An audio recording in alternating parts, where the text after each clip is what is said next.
Donc, choisir la guérison intérieure n'est pas négociable. Choisir la guérison intérieure n'est pas négociable. Jésus est venu et il nous a guéris. C'est une promesse. C'est un choix. Il faut choisir de guérir du passé, des douleurs passées. Il faut choisir de guérir des offenses. Choisir la guérison n'est pas négociable. Choisir la guérison intérieure n'est pas négociable. Et si tu ne guéris pas, tu vas souffrir. Il faut choisir la guérison. Il a dit, je suis venu pour guérir les cœurs brisés. Ce n'est pas pour rien que cette parole est dans la Bible. Donc, il a pourvu pour ta guérison intérieure. Il faut le choisir, il faut le croire, il faut marcher là-dedans.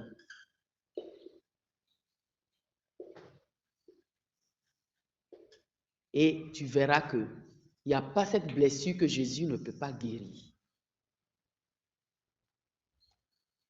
Il n'y a pas une souffrance qu'on a vécue dans notre histoire et que Jésus est incapable de guérir ça. Il n'y en a pas.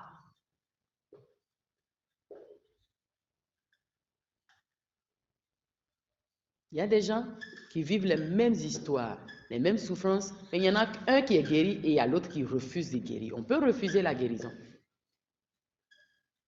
Jésus a demandé à Bartimée, qu'est-ce que tu veux?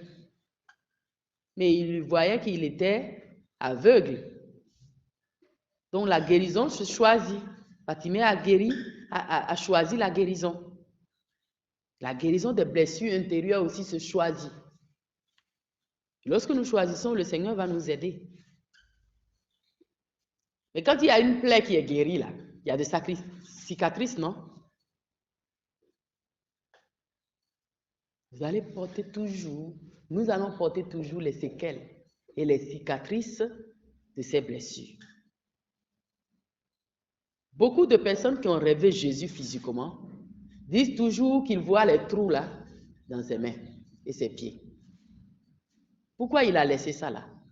Pour montrer qu'il y a toujours des cicatrices de ce qu'on a vécu. Mais ce n'est plus une plaie, sinon ça va s'infecter.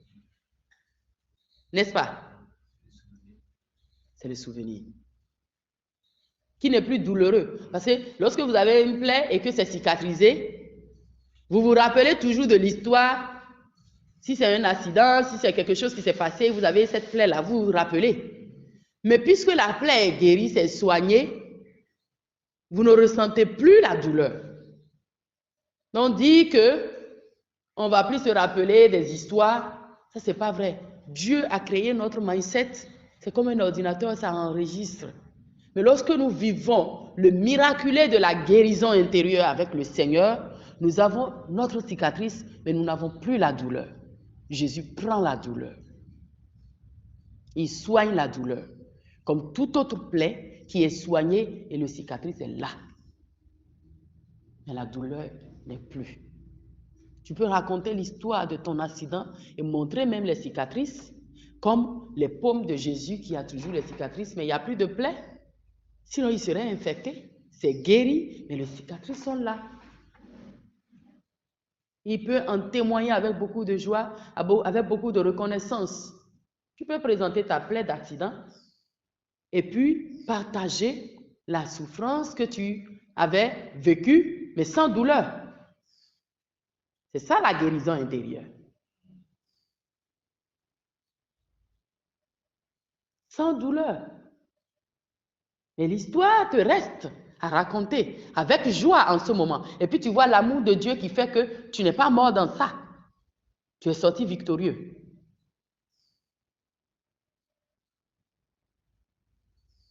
Amen. Que l'Éternel nous donne cette grâce de vivre la guérison intérieure. Elle est possible à tous les niveaux. Quel que soit le degré de la souffrance, c'est possible. Il faut croire que c'est possible. Il n'y a rien que vous ressentez que Jésus ne peut pas porter. Déposez-lui, donnez-lui ça. progressivement, vous allez découvrir que le degré de la douleur commence à diminuer et ça disparaît par la force du Saint-Esprit au nom de Jésus.